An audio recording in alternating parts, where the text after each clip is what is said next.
사랑하는 새벽나라 친구들 반갑습니다. 여러분과 함께 말씀을 나눌 정현상 전도사입니다.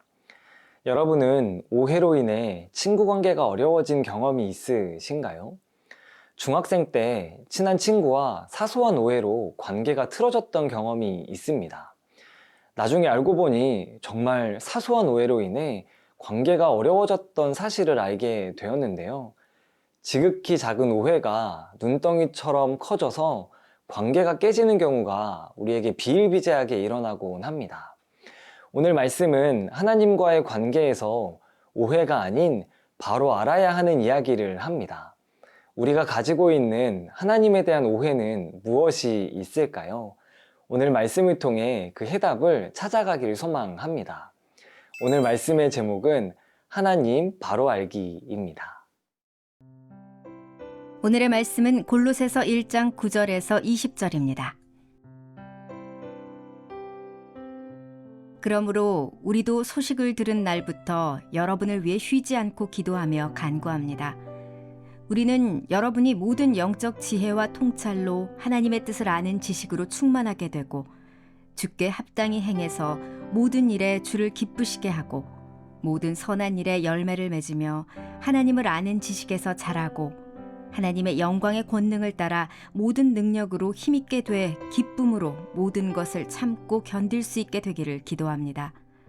그래서 빛 가운데 있는 성도의 유업의 몫을 받기에 합당한 자격을 여러분에게 주신 아버지께 감사하게 되기를 바랍니다.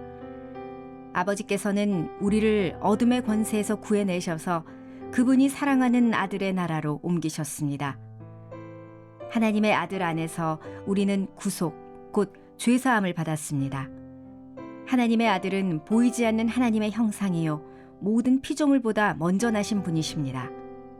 이는 하늘과 땅에 있는 모든 것들, 곧 보이는 것들과 보이지 않는 것들, 보좌들과 주권들과 권력들과 권세들이 하나님의 아들 안에서 창조됐기 때문입니다. 만물이 아들로 인해 창조됐고 아들을 위해 창조됐습니다. 하나님의 아들은 만물보다 먼저 계시고 만물은 그분 안에 함께 서 있습니다. 또 하나님의 아들은 그분의 몸인 교회의 머리십니다.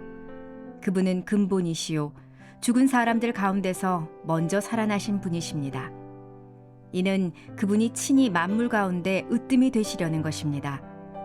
이것은 아버지께서 모든 충만으로 아들 안에 거하게 하시기를 기뻐하셨고 그 아들의 십자가의 피로 평화를 이루어 만물, 곧 땅에 있는 것이든 하늘에 있는 것이든 모든 것이 아들로 인해 자기와 화목하게 되기를 기뻐하셨기 때문입니다. 바울은 골로새 교인을 위해 이렇게 기도합니다. 우리 함께 9절 하반절 말씀 보겠습니다. 우리는 여러분이 모든 영적 지혜와 통찰로 하나님의 뜻을 아는 지식으로 충만하게 되고, 하나님의 뜻을 아는 지식으로 충만함, 우리 그리스도인이 따라야 하는 모습은 무엇이 있을까요? 많은 교회가 따르고 있는 웨스트민스터 소요리 문답 제1문은 이렇게 이야기합니다. 사람이 사는 목적은 하나님을 영화롭게 하고 영원토록 그를 즐거워하는 것이다. 이러한 삶을 위해서 우리는 무엇보다 하나님을 아는 지식이 필요합니다. 왜냐하면 하나님을 바로 알아야 유혹에 흔들리지 않을 수 있기 때문입니다. 골로새 교회는 무역의 중심지였고 많은 사람이 오가는 곳에 있었습니다. 그래서 다른 종교들의 영향을 받아 그리스도에 대한 믿음이 조금씩 흔들리곤 했습니다. 잘못된 가르침은 하나님을 오해하게 하고 그분에게서 멀어지도록 유혹합니다. 이러한 시대 속에서 믿음을 지키기 위해서는 하나님에 대한 바른 이해가 필요했습니다. 그래서 바울은 계속해서 이렇게 기도합니다. 우리 함께 본문 10절과 11절 말씀을 보겠습니다. 주께 합당히 행해서 모든 일에 주를 기쁘시게 하고 모든 선한 일에 열매를 맺으며 하나님을 아는 지식에서 자라고 하나님의 영광의 권능을 따라 모든 능력으로 힘있게 돼 기쁨으로 모든 것을 참고 견딜 수 있게 되기를 기도합니다. 바울은 그들을 위해 주께 합당하게 행하여 범사의 주님을 기쁘시게 해달라고 기도합니다. 이는 그들이 이러한 삶을 살아낼 때 주님이 열매를 맺게 하시고 하나님을 아는 지식을 잘하게 하시기 때문입니다. 이는 사람의 능력이 아니라 오직 하나님의 권능임을 알 수 있습니다. 사랑하는 새벽나라 친구 여러분, 하나님을 영화롭게 하고 그분으로 인해 즐거워하기 위해서 우리는 하나님을 바로하는 모습이 필요합니다. 마치 친구 관계 속에서 오해하지 않고 친구를 바로하는 모습처럼 말입니다. 오늘 하루 하나님을 바로하라서 그분이 주시는 기쁨으로 모든 것을 참고 견디는 우리가 되길 축복합니다.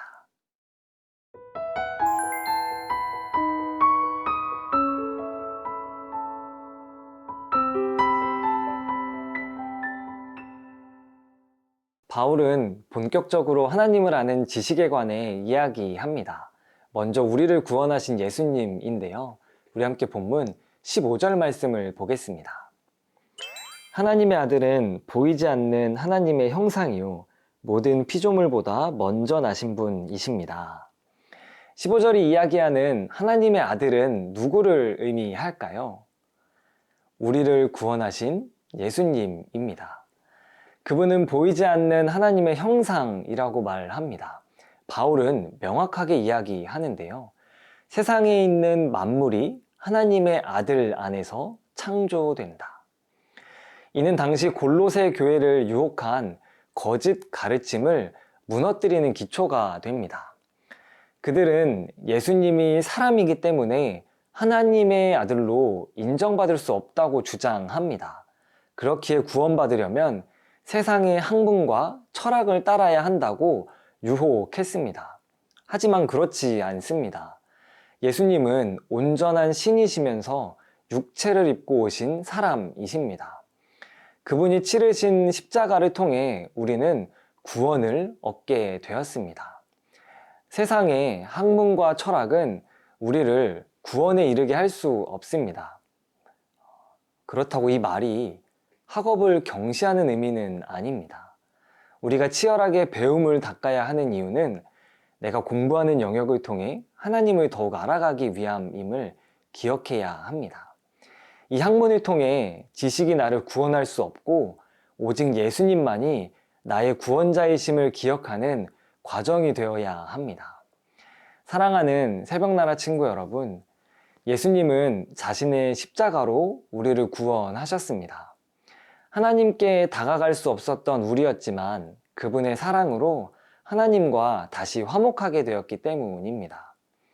오늘 하루 이 사실을 기억하며 사는 우리 모두가 되길 소망합니다. 우리를 인도하시는 하나님, 세상은 여전히 주님을 오해하도록 유혹합니다. 여러 거짓에 흔들리지 않고 바른 믿음 안에 거하는 삶이 되도록 인도해 주세요. 감사합니다. 예수님의 이름으로 기도합니다. 아멘.